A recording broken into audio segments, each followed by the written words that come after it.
Eye flu के cases जिस तरीके ਦੇ ਨਾਲ ਵਧ ਰਹੇ हैं उसी तरीके ਦੇ ਨਾਲ ਹੁਣ ਜਿਹੜੇ ਹਸਪੀਟਲ ਹੈ ਉਹ ਵੀ ਜਿਹੜਾ ਇਤਿਹਾਦ ਦੇ ਤੌਰ ਤੇ ਪੇਸ਼ੈਂਟਸ ਦੇ ਲਈ ਸੁਵਿਧਾ ਪ੍ਰਦਾਨ ਕਰ ਰਹੇ ਨੇ। ਪੀਜੀਆਈ ਦੇ ਵਿੱਚ ਰੈਡ ਆਈ ਕਲੀਨਿਕ ਇੱਥੇ ਸਥਾਪਿਤ ਕੀਤਾ ਗਿਆ। ਤੁਹਾਡਾ ਜਿਹੜਾ ਚੈੱਕਅਪ ਹੈ ਉਹ ਇਸ ਤਰੀਕੇ ਦੇ ਨਾਲ ਤੁਹਾਨੂੰ ਸਕੈਨ ਕੀਤਾ ਜਾਏਗਾ। ਇੱਥੇ ਹੀ ਟ੍ਰੀਟਮੈਂਟ ਕਰਕੇ ਇੱਥੇ ਜਿਹੜਾ ਉਹਨਾਂ ਨੂੰ ਘਰ ਭੇਜ ਦਿੱਤਾ ਜਾਂਦਾ ਹੈ। ਉਸ ਦੇ ਲਈ ਜਿਹੜਾ ਰੈਡ ਆਈ ਕਲੀਨਿਕ ਇੱਥੇ ਸੈਟਅਪ ਕੀਤਾ ਗਿਆ ਜਿੱਥੇ ਡਾਕਟਰ ਤੁਹਾਡੀ ਅੱਖਾਂ ਦੇਖ ਕੇ ਦੱਸ ਦਿੰਦੇ ਨੇ ਕਿ ਆਖਿਰ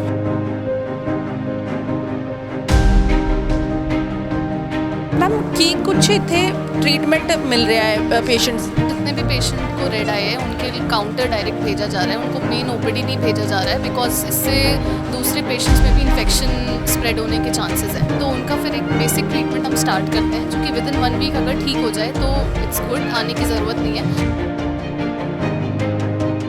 आई फ्लू के केसेस जिस तरीके ਦੇ ਨਾਲ ਵਧ ਰਹੇ हैं उसी तरीके ਦੇ ਨਾਲ ਹੁਣ ਜਿਹੜੇ ਹਸਪੀਟਲ ਹੈ ਉਹ ਵੀ ਜਿਹੜਾ ਇਤਿਹਾਦ ਦੇ ਤੌਰ ਤੇ ਪੇਸ਼ੈਂਟਸ ਦੇ ਲਈ ਸੁਵਿਧਾ ਪ੍ਰਦਾਨ ਕਰ ਰਹੇ ਨੇ।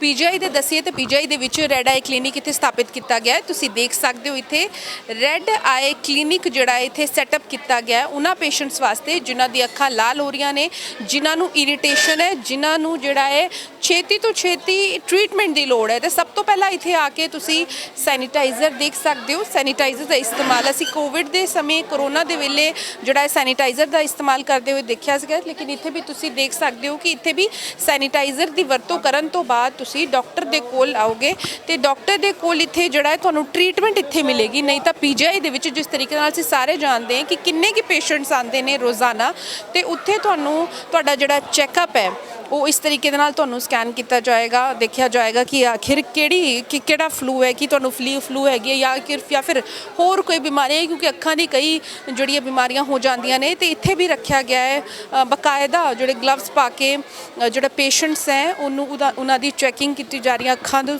ਦੇਖਿਆ ਜਾ ਰਿਹਾ ਹੈ। ਤੇ ਇਹ ਸਾਰੀ ਚੀਜ਼ਾਂ ਜਿਹੜੀਆਂ ਬਿਲਕੁਲ ਗਰਾਊਂਡ ਫਲੋਰ ਦੇ ਜਦ ਤੁਸੀਂ ਐਂਟਰ ਕਰਦੇ ਹੋ, ਅਕਸਰ ਜਦ ਅਸੀਂ ਪੀਜੀਆਈ ਆਉਂਦੇ ਹਾਂ ਤਾਂ ਪਹਿਲਾਂ ਪਰਚੀ ਬਣਾਉਣ ਤੋਂ ਲੈ ਕੇ ਕਲੀਨਿਕ ਪਹੁੰਚਣ ਤੱਕ ਦੀ ਬਹੁਤ ਸਮਾਂ ਲੱਗ ਜਾਂਦਾ ਹੈ, ਲੇਕਿਨ ਇੱਥੇ ਜਿਹੜਾ ਹੈ ਟ੍ਰੀਟਮੈਂਟ ਛੇਤੀ ਮਿਲ ਰਿਹਾ ਹੈ।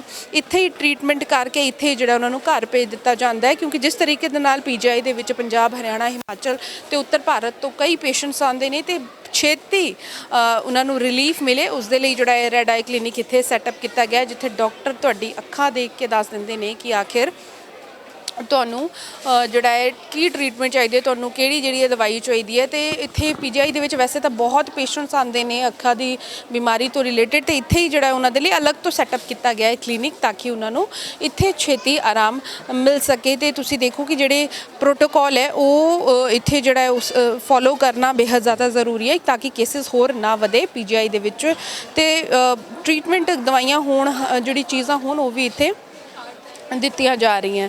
ਤੇ ਮੈਮ ਨੇ ਇੱਥੇ ਜਿਹੜੇ ਕਰ ਰਹੇ ਨੇ, ਮੈਮ ਕੀ ਕੁਛ ਇੱਥੇ ट्रीटमेंट मिल रहा है पेशेंट्स? पहले तो उनका एक बेसिक एग्जामिनेशन हम कर रहे हैं, उसके बाद फिर मोस्टली ये सारे एडिनो वायरल कंजंक्टिवाइटिस के लिए ही हैं।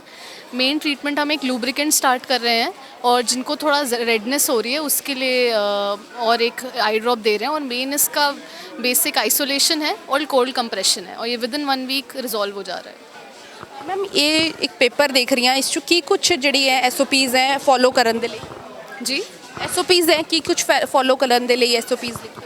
हाँ, इसमें सबसे पहले जितने भी पेशेंट को रेड आए हैं उनके लिए काउंटर डायरेक्ट भेजा जा रहा है, उनको मेन ओपीडी नहीं भेजा जा रहा है बिकॉज इससे दूसरे पेशेंट्स में भी इन्फेक्शन स्प्रेड होने के चांसेस हैं। फिर वो यहाँ पे आते हैं, हम उनको स्क्रीन करते हैं कि उनको एक्चुअली कंजंक्टिवाइटिस है कि नहीं, एंड मोस्टली 99% को होता है। तो उनका फिर एक बेसिक ट्रीटमेंट हम स्टार्ट करते हैं जो कि विद इन 1 वीक अगर ठीक हो जाए तो इट्स गुड, आने की ज़रूरत नहीं है। अदरवाइज़ फिर वो आके दिखाएंगे और कोई इनको सेकेंडरी इन्फेक्शन अगर हुआ है तो। जिन्होंने पेन हो रही है उन्होंने दवाइयाँ की दे रहे हो? सेम है, इट्स लूब्रिकेंट है हमारा, और एक ड्रॉप है ब्लीडिंग एंड ऑल को कम करने के लिए, एंड कोल्ड कंप्रेशन है। पेन के लिए कोल्ड कंप्रेशन है, बाकी अगर बहुत पेन होता है तो उसके लिए हम टैबलेट भी ऐड कर देते हैं। ये मशीन तुसी एक रखी है तो पेशेंट्स बहुत आ रहे हैं, कितनी बारी इनू तुसी जड़ा सैनिटाइज? जब भी न्यू पेशेंट आता है ग्लव्स चेंज करना होता है, सैनिटाइज़र से मशीन क्लीन करनी होती है, हैंड सैनिटाइज करने होते हैं फॉर एवरी न्यू पेशेंट। भी दस रहे हो कि सैनिटाइजर का यूज? जी, पेशेंट ਨੂੰ भी दस रहे हो कि जी जी बिल्कुल, आइसोलेशन उन्हें बता रहे हैं, हाइजीन ऑक्यूलर हाइजीन बता रहे हैं, हाथ से आँख नहीं टच करना है तो हैंड वॉश करना है। ਤੇ ਬਿਲਕੁਲ ਸਾਰੇ ਪ੍ਰੋਟੋਕਾਲ ਉਹੀ ਨੇ ਜਿਹੜੇ ਕੋਵਿਡ ਦੇ ਸਮੇਂ ਅਸੀਂ ਦੇਖੇ ਸੀਗੇ ਤੇ ਇੱਕ ਵਾਰੀ ਜਿਹੜੀ ਹੈ ਇੱਥੇ ਚੈੱਕਅਪ ਕਰਾਉਣ ਤੋਂ ਬਾਅਦ ਦੁਬਾਰਾ ਜਿਹੜਾ ਹੈ ਇੱਥੇ ਸੈਨੀਟਾਈਜ਼ ਕੀਤਾ ਜਾਂਦਾ ਹੈ ਤਾਂ ਕਿ ਦੁਬਾਰਾ ਜਿਹੜਾ ਪੇਸ਼ੈਂਟ ਹੈ ਉਹ ਇੱਥੇ ਆਪਣੇ ਆਪ ਨੂੰ ਚੈੱਕਅਪ ਕਰਵਾ ਸਕੇ। ਦਵਾਈਆਂ ਦਿੱਤੀ ਜਾ ਰਹੀ ਹੈ ਤੇ ਇਹ ਜਿਹੜਾ ਹੈ ਰੈੱਡ ਆਈ ਕਲੀਨਿਕ ਦੇ ਜਿਹੜਾ ਕਹੀਏ ਕਿ ਲੋਕਾਂ ਨੂੰ ਕਾਫੀ ਜ਼ਿਆਦਾ ਇਸ ਦਾ ਬੈਨੀਫਿਟ ਮਿਲ ਰਿਹਾ ਤੇ ਬੇਹੱਦ ਜ਼ਿਆਦਾ ਜ਼ਰੂਰੀ ਹੈ।